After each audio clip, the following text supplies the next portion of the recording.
সব মনে থাকে ঘেটে ভগ হয়ে যায় বাধা কথা বলে আর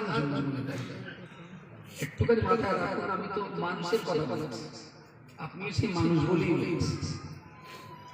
এবারে ধরুন এই গ্রামে একটা লোক সবচেয়ে বদমাশ, সে মুসলমান পরিবারে, তার জন্ম মুসলমান পাড়ায় বাস করে, জীবনে নামাজ পড়ে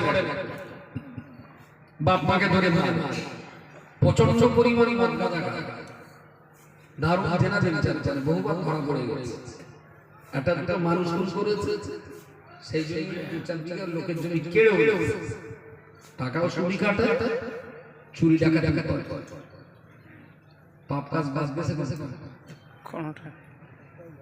তার মানে হারাম কাজ, পাপের কাজ বলতে যা সে খুব একটা বাদ দেয়। আর মদ তো ওইভাবেই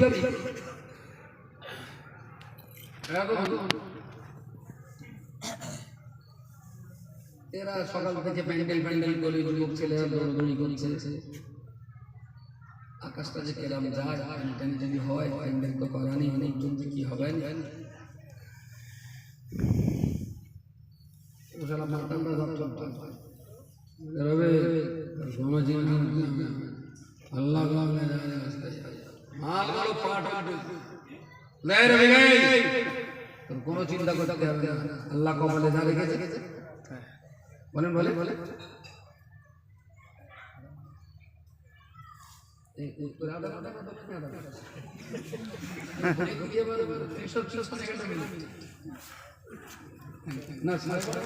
এখান থেকে